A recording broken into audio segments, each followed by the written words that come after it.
আজকে আমরা ব্যবসা পরিবেশ সম্পর্কে জানবো। বিজনেস এনভায়রনমেন্ট এটা এই ক্লাসের এই সাবজেক্টের খুবই গুরুত্বপূর্ণ একটা টপিক, কারণ এই প্রথম অধ্যায় থেকে যখন সৃজনশীল আসে তখন হয় শিল্প বাণিজ্য থেকে একটা সৃজনশীল আসে, তা না হলে ব্যবসা পরিবেশ থেকে আসে। তাই ব্যবসা পরিবেশটা আমাদেরকে অনেক ভালোভাবে পড়তে হবে। শুরুতে আমাদেরকে এখানে পরিবেশ সম্পর্কে বলেছে যে আসলে পরিবেশ বলতে কি বোঝায়, পরিবেশ কি কি জিনিসকে প্রভাবিত করে। তারপরে আমাদেরকে ব্যবসা পরিবেশের সংজ্ঞা দিয়েছে যে ব্যবসা পরিবেশ বলতে কি বোঝায়। তো চলো আমরা দেখি একটু। পরিবেশ দ্বারা মানুষের জীবনধারা, আচার আচরণ, শিক্ষা, সংস্কৃতি, অর্থনীতি এবং ব্যবসা প্রভাবিত হয়। এখানে এটা কিন্তু সাধারণ পরিবেশের কথা বলেছে, যে সাধারণত পরিবেশ দ্বারা এই জিনিসগুলো প্রভাবিত হয়। এগুলো আমাদেরকে নামগুলো মনে রাখতে হবে যে পরিবেশ দ্বারা কোন কোন জিনিস প্রভাবিত হয়, অথবা মানুষের জীবনধারা, আচার আচরণ প্রভাবিত করে কোনটি। এটার উত্তর হবে পরিবেশ। পরিবেশ কি সেটা সম্পর্কে এবার বলেছে যে পরিবেশ হলো কোনো অঞ্চলের জনগণের জীবনধারা এবং অর্থনৈতিক কার্যাবলীকে প্রভাবিত করে এমন সব উপাদানের সমষ্টি। অর্থাৎ মানুষের জীবনযাপন আর অর্থনৈতিক কার্যাবলী মানে মানুষের উপার্জন, মানুষের ব্যবসা কিংবা মানুষের চাকরি বা মানুষের মূলত অর্থনৈতিক যাবতীয় বিষয়গুলোকে পরিবেশ প্রভাবিত করে, এবং যে সকল উপাদান প্রভাবিত করে তাদের সমষ্টিকেই পরিবেশ বলা হয়ে থাকে। পারিপার্শ্বিক উপাদানের মধ্যে কি কি জিনিস রয়েছে? ভূপ্রকৃতি, জলবায়ু, নদ নদী, পাহাড়, বনভূমি, জাতি, ধর্ম, শিক্ষা। এই জিনিসগুলো পরিবেশের অন্তর্ভুক্ত, অর্থাৎ আমাদের পারিপার্শ্বিক উপাদান এগুলো। আর এই জিনিসগুলোই কিন্তু আমাদের জীবনধারাকে প্রভাবিত করে।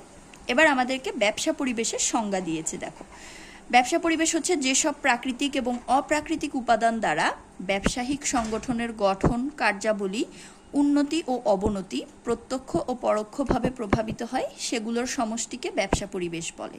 এটা আমাদের ক নাম্বারের জন্য খুবই গুরুত্বপূর্ণ। আমি এখানে লিখে দিয়েছি, তোমরা এভাবে ব্র্যাকেট দিয়ে দাগ দিয়ে তারপরে লিখে রাখবে। এটা আমাদের ক নাম্বার, অর্থাৎ জ্ঞানমূলকে আসতে পারে, আবার আমাদের শর্ট কোয়েশ্চেনেও আসতে পারে। ব্যবসা পরিবেশ কাকে বলে বা ব্যবসা পরিবেশ সম্পর্কে ব্যাখ্যা করো। ব্যবসা পরিবেশের মধ্যে আসলে যে কোনো জায়গার প্রাকৃতিক আর অপ্রাকৃতিক দুই ধরনের উপাদানই আছে। আমি যে এলাকায় বা যে জায়গায় ব্যবসা করতে যাব সেখানকার প্রাকৃতিক এবং অপ্রাকৃতিক সব উপাদান আমার ব্যবসাকে প্রভাবিত করবে। ব্যবসার কি কি প্রভাবিত করে? ব্যবসার গঠন, কার্যাবলী, উন্নতি অবনতি বলতে মূলত এখানে লাভ ক্ষতিকে বোঝাচ্ছে, যে আমার ব্যবসাটা কি লাভ করবে নাকি ক্ষতিতে পড়বে, এই জিনিসটাও প্রভাবিত হয় সেখানকার পরিবেশ দ্বারা। এবং কখনো কখনো প্রত্যক্ষভাবে প্রভাবিত করে, আবার কখনো কখনো পরোক্ষভাবে প্রভাবিত করে। কিছু কিছু উপাদান কখনো সরাসরি ব্যবসার সাথে সংশ্লিষ্ট থাকে, আবার কিছু উপাদান সরাসরি থাকে না কিন্তু পরোক্ষভাবে জড়িত থাকে। তো এগুলোর সমষ্টি হচ্ছে ব্যবসা পরিবেশ। এরপরে বলেছে কোনো স্থানের ব্যবসা ব্যবস্থার উন্নতি নির্ভর করে ব্যবসায়িক পরিবেশের উপর। এটা খুব গুরুত্বপূর্ণ একটা কথা। আমি যেখানে ব্যবসা করতে যাব সেখানকার ব্যবসা পরিবেশ কেমন তার উপরেই নির্ভর করবে আমার ব্যবসার উন্নতি। পরিবেশ যদি ব্যবসা বান্ধব হয় তাহলে ব্যবসাটা উন্নতি করবে, আর পরিবেশ যদি ব্যবসা বান্ধব না হয়, ব্যবসা প্রতিকূল হয়, তাহলে কিন্তু ব্যবসা উন্নতি করতে পারবে না।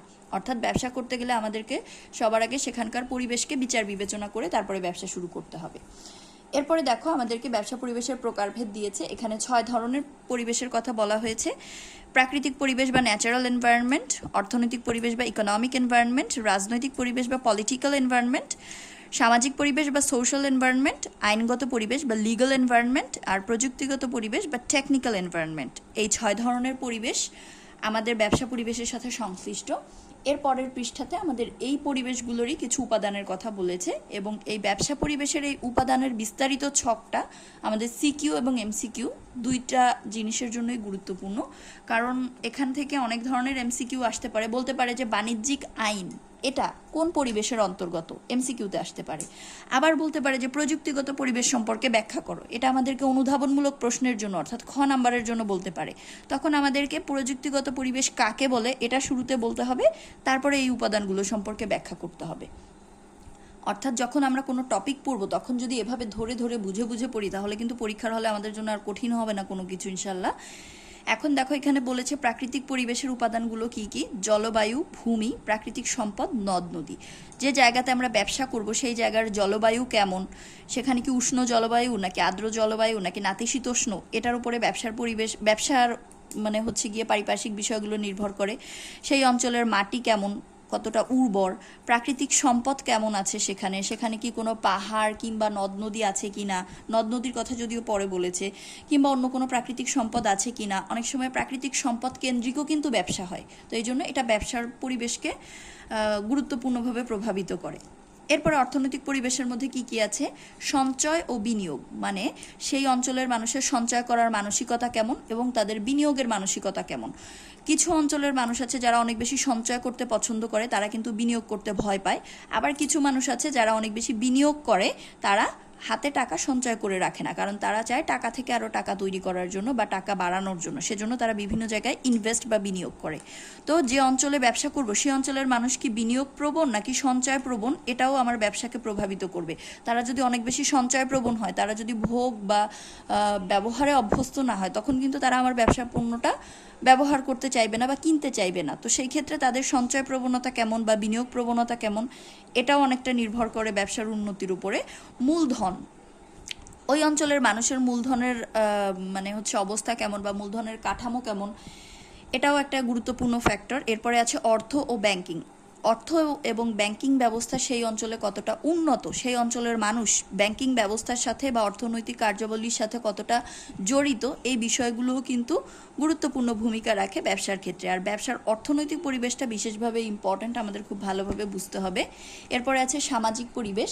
সামাজিক পরিবেশ বলতে বোঝায় আমাদের সমাজে চারপাশে যা কিছু আছে সব কিছু মিলেই আসলে সামাজিক পরিবেশ। জাতি, ধর্মীয় বিশ্বাস। জাতি মানে যে সকল জাতিরা সেই অঞ্চলে বা সেই সমাজে বসবাস করে তাদেরকে বোঝাচ্ছে। তাদের ধর্মীয় বিশ্বাস কেমন, তারা কোন ধর্মের অনুসারী, এটাও গুরুত্বপূর্ণ। ভোক্তাদের মনোভাব। ভোক্তা মানে যারা আমার টার্গেটেড অডিয়েন্স। আমার এখানে যে জাতির কথা বলেছে, পুরো জাতি কিন্তু আমার টার্গেটেড অডিয়েন্স না। আমার টার্গেটেড অডিয়েন্স বা আমার ভোক্তা হচ্ছে গিয়ে তারা যারা আমার পণ্যটা ভোগ করবে। তো তাদের মনোভাবটা কেমন, মন মানসিকতাটা কেমন, এটা কিন্তু গুরুত্বপূর্ণ। মানব সম্পদ। মানব সম্পদ মানে হচ্ছে মানুষ যখন সম্পদে পরিণত হয় তখন তাকে মানব সম্পদ বলে। মানুষ আসলে কখন সম্পদে পরিণত হয় আর কখন বোঝায় পরিণত হয়, এটা আমাদেরকে বুঝতে হবে। মানুষের যখন দক্ষতা থাকবে, মানুষের যখন কোনো কিছু করার ক্ষমতা থাকবে, তখন মানুষ কিন্তু মানব সম্পদে পরিণত হবে। আর একজন মানুষ মানে যখন অদক্ষ হবে তখন কিন্তু সে মানব সম্পদ হবে না। তো সেই অঞ্চলের মানুষ কতটা মানব সম্পদ, এটাও একটা গুরুত্বপূর্ণ বিষয়। শিক্ষা ও সংস্কৃতি। শিক্ষা ও সংস্কৃতি মানে সেই অঞ্চলের মানুষ কতটা শিক্ষিত বা ব্যবসার আশেপাশে যারা অবস্থান করছে তাদের সাংস্কৃতিক মনোভাব কেমন, মন মানসিকতা কেমন, এটাও হচ্ছে গিয়ে ব্যবসা পরিবেশকে প্রভাবিত করে। ঐতিহ্য। অনেক এলাকায় অনেক ঐতিহ্যবাহী জিনিস থাকে, সেই ঐতিহ্যকে কেন্দ্র করেও কিন্তু ব্যবসা অনেক বেশি প্রভাবিত হয়। তো ওই ঐতিহ্যটাও ব্যবসা পরিবেশের সামাজিক পরিবেশের অন্তর্গত একটা বিষয়। এখানে আমাদেরকে যে কোনো একটা উপাদানের নাম দিয়ে বলতে পারে যে এটা কোন পরিবেশের অন্তর্গত, তখন আমাদেরকে এটার উত্তর দিতে হবে যে এটা সামাজিক পরিবেশের অন্তর্গত। এইভাবে করে প্রত্যেকটার উপাদানগুলো আলাদা আলাদাভাবে আমাদেরকে মনে রাখতে হবে। মোট কথা এই পুরো ছকটাই কিন্তু আমাদের ব্রেনের মধ্যে থাকতে হবে। এবার দেখো এখানে বলেছে রাজনৈতিক পরিবেশের কথা। রাজনৈতিক পরিবেশের মধ্যে আছে সরকার, সার্বভৌমত্ব, আইন শৃঙ্খলা পরিস্থিতি, রাজনৈতিক স্থিতিশীলতা। এখানে আরেকটা কথা বলে নেই, রাজনৈতিক পরিবেশ কিন্তু যে কোনো দেশের ব্যবসার জন্য অনেক অনেক অনেক বেশি গুরুত্বপূর্ণ। কারণ রাজনৈতিক পরিবেশ যদি অস্থিতিশীল থাকে তাহলে ব্যবসা করে কখনো উন্নতি করা যায় না। এজন্য সেই দেশের রাজনৈতিক বা সেই অঞ্চলের রাজনৈতিক পরিবেশ কেমন, এটা অনেক বেশি বিবেচনায় আনতে হয়। সরকার মানে বর্তমানে কোন সরকার ক্ষমতায় আছে। সার্বভৌমত্ব, ওই অঞ্চলের বা ওই দেশের সার্বভৌমত্ব কি পরিস্থিতিতে আছে, তারা মানে স্বাধীন সার্বভৌম অঞ্চলে আমরা ব্যবসা করছি কি না, এটাও একটা গুরুত্বপূর্ণ বিষয়। আইন শৃঙ্খলা পরিস্থিতি কেমন, রাজনৈতিক স্থিতিশীলতা কেমন, মানে রাজনৈতিক দলগুলোর মন মানসিকতা কেমন, তারা কি অনেক বেশি হানাহানি, মারামারি, হরতাল এগুলোতে বিশ্বাসী নাকি সুস্থ রাজনীতির চর্চা হয়, এটাও একটা গুরুত্বপূর্ণ বিষয়। সরকারি নীতিমালা মানে সরকার ব্যবসা বান্ধব কী কী নীতিমালা প্রণয়ন করেছে বা ব্যবসা বান্ধব কী কী নীতি সরকার আমাদেরকে দিয়ে সহায়তা করে, এটাও আমাদেরকে দেখতে হবে।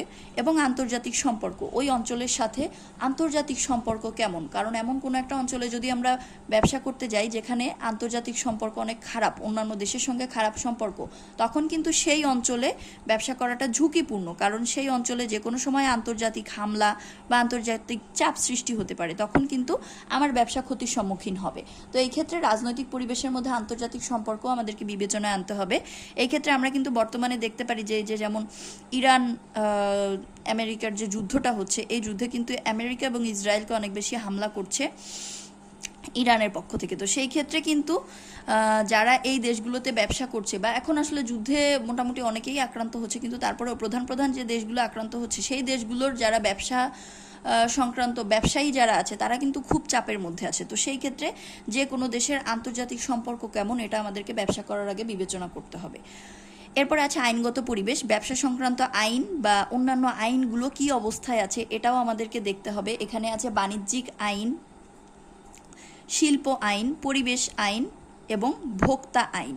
এই আইনগুলো, পরিবেশ সংরক্ষণ আইন, সরি আমি এটা একটু ভুল বলেছি, এবং ভোক্তা আইন, এই আইনগুলো কি অবস্থায় আছে, আইনের বাস্তবায়ন কতটা হয়, আইন আসলে কঠোরভাবে প্রয়োগ করা হয় কিনা, এই বিষয়গুলোকেও আমাদের দেখতে হবে এবং এগুলো ব্যবসাকে অনেক বেশি প্রভাবিত করে। প্রযুক্তিগত পরিবেশ, যেটা এখন বর্তমান সময়ে খুব গুরুত্বপূর্ণ, কারণ বর্তমানে যেহেতু তথ্য প্রযুক্তির যুগ। এখানে প্রযুক্তিগত পরিবেশের মধ্যে আছে আমাদের প্রযুক্তি শিক্ষা, কারিগরি দক্ষতা, ওই অঞ্চলের মানুষ প্রযুক্তিগতভাবে কতটা শিক্ষিত বা প্রযুক্তি সম্পর্কে তাদের কতটা জ্ঞান আছে, আমি যেখানে ব্যবসা করব সেখানকার মানুষের কারিগরি দক্ষতা কেমন, উন্নত প্রযুক্তি নির্ভর প্রতিষ্ঠান, সেখানে উন্নত প্রযুক্তি নির্ভর প্রতিষ্ঠান আছে কি না, বা আমি আমার ব্যবসায় কতটা উন্নত প্রযুক্তি ব্যবহার করছি। আবার আমার ব্যবসায় যদি আমি উন্নত প্রযুক্তি ব্যবহার করতে যাই, সেই অঞ্চলে যদি দক্ষ বা কারিগরি দক্ষতা সম্পন্ন মানুষ না থাকে, তাহলে কিন্তু আমি প্রযুক্তি ব্যবহার করে ব্যবসা করতে পারবো না। কারণ আমি ব্যবসা করতে গেলে কিন্তু আমার কর্মচারী যারা আছে তাদেরকে কিন্তু সেই আশেপাশের মানুষজনকে দিয়েই আমার ব্যবসা করতে হবে, আমি কিন্তু দূর থেকে কোনো কর্মচারী আনতে পারবো না। তো এজন্য আমাকে অবশ্যই সেই অঞ্চলে দক্ষ মানুষ কতটা আছে এটাও দেখতে হবে। প্রযুক্তি আমদানির সুযোগ সুবিধা, আমি যখন বাইরে থেকে প্রযুক্তি আমদানি করে আনতে চাইবো তখন আমি কতটা সুযোগ সুবিধা পাবো। অনেক অঞ্চলে বা অনেক দেশে আছে যেখানে সরকার এই আমদানির ক্ষেত্রে অনেক বেশি ট্যাক্স ইমপ্লাই করে, তখন কিন্তু এটা ব্যবসায়ীদের জন্য খারাপ বা তাদের জন্য অসুবিধার কারণ হয়। তো সেজন্য প্রযুক্তি আমদানির সুযোগ সুবিধা কতটা আছে এটাও আমাদেরকে বিবেচনা করতে হবে। এরপরে আছে তথ্য ও যোগাযোগ প্রযুক্তি, ওভারঅল তথ্য যোগাযোগ প্রযুক্তির পরিস্থিতি কেমন সেই অঞ্চলে সেটাও আমাদেরকে দেখতে হবে। সেই অঞ্চলে যদি তথ্য ও যোগাযোগ প্রযুক্তি উন্নত হয় তাহলে আমার ব্যবসার জন্য সেটা খুব ভালো একটা দিক। তো এই ছিল আমাদের মোটামুটি ব্যবসা পরিবেশের উপাদানগুলো। এই সব উপাদানগুলোকে আমাদের খুব ভালোভাবে বুঝতে হবে এবং দাগ দিয়ে আলাদা আলাদাভাবে পড়তে হবে। এই সংক্রান্ত বেশ কিছু সৃজনশীল যদি আমরা প্র্যাকটিস করি তখন আমাদের জন্য বিষয়টা ইজি হয়ে যাবে। আমরা পরবর্তীতে ইনশাল্লাহ সৃজনশীলও দেখব। এবার আমরা একটু নিচের দিকে আসি, যে বাংলাদেশের ব্যবসায়িক পরিবেশ সম্পর্কে এখানে বলছে। এতক্ষণ তো আমরা জানলাম ওভারঅল ব্যবসায়িক পরিবেশ সম্পর্কে, এখন আমরা জানবো বাংলাদেশের ব্যবসায়িক পরিবেশটা আসলে কেমন বা অতীতে কেমন ছিল সেই সম্পর্কে। বাংলাদেশ একটি কৃষি নির্ভর উন্নয়নশীল দেশ, মানে বাংলাদেশের অর্থনীতি কৃষির উপর নির্ভরশীল এবং এটা উন্নয়নশীল, মানে ধীরে ধীরে উন্নত হচ্ছে। অবশ্য দেশের অর্থনীতিতে ব্যবসা তথা শিল্প ও বাণিজ্যের অবদান প্রতি বছর বেড়ে চলেছে। কৃষি নির্ভর হলেও আমাদের দেশের অর্থনীতিতে শিল্প বাণিজ্যের অবদান কি হচ্ছে, ধীরে ধীরে বেড়ে চলেছে। এককালে এই অঞ্চলে ব্যবসা বাণিজ্যে সারা বিশ্বে বিখ্যাত ছিল। এককালে এই অঞ্চল কি ব্যবসা বাণিজ্যের জন্য সারা বিশ্বে বিখ্যাত ছিল। এখন অতীতে চলে যাচ্ছি, যে অতীতে আমাদের অঞ্চলের অবস্থা কেমন ছিল। ব্যবসা বাণিজ্যে প্রসিদ্ধ স্থান হিসেবে বিশেষ করে মসলিন কাপড়ের জন্য সোনারগাঁও অনেক বিখ্যাত ছিল। এটা কিন্তু খুব গুরুত্বপূর্ণ একটা লাইন। মসলিন কাপড়ের জন্য বিখ্যাত ছিল সোনারগাঁও, এবং সমুদ্র বন্দর আর জাহাজ নির্মাণ শিল্পের জন্য চট্টগ্রাম বিখ্যাত ছিল। এই দুটো স্থানের নাম সারা বিশ্বে ছড়িয়ে পড়েছিল। তোমাদের যদি ইয়েলো হাইলাইটার থাকে, হলুদ রঙের হাইলাইটার, তাহলে তোমরা এই পুরো লাইনটা হাইলাইট করে রাখতে পারো। আমার কাছে এখন নেই, তাই আমি শুধু কলম দিয়ে দাগ দিয়ে রাখছি। এই লাইনগুলো এমসিকিউর জন্য ইম্পর্টেন্ট, যে কোন জায়গাটা কী জিনিসের জন্য বিখ্যাত ছিল। সোনারগাঁও এবং এর আশেপাশের তৈরি মসলিন রপ্তানি হতো ইউরোপ এবং আফ্রিকার বিভিন্ন দেশে। তার মানে কোন কোন জায়গায় রপ্তানি হতো এটা আমাদেরকে জানতে হবে। সোনারগাঁও আর এর আশেপাশের যে মসলিন, সেটা। আমাদের দেশ চিরকাল বাণিজ্যের জন্য বিখ্যাত ছিল। আমাদের দেশ কিসের জন্য বিখ্যাত ছিল? বাণিজ্যের জন্য বিখ্যাত ছিল। এই দেশের বাণিজ্যের খ্যাতিতে প্রলুব্ধ হয়ে আরবগণ শরণাতীতকাল পূর্বে থেকে বাণিজ্য সম্পর্ক স্থাপন করেন এবং দলে দলে এদেশে আগমন করেন। মানে আমাদের দেশের বাণিজ্য খ্যাতি এত বেশি ছিল যে তাতে প্রলুব্ধ হয়ে বা তাতে আকর্ষিত হয়ে আরবরা শরণাতীতকাল থেকে, মানে অনেক আগে থেকে, অতীতকাল থেকেই তারা বাণিজ্য এই দেশে স্থাপন করে এবং দলে দলে এই দেশে আগমন করে তারা এই দেশে বসতি স্থাপন করে এবং পরবর্তীতে এই দেশে অনেকে থেকে যায়।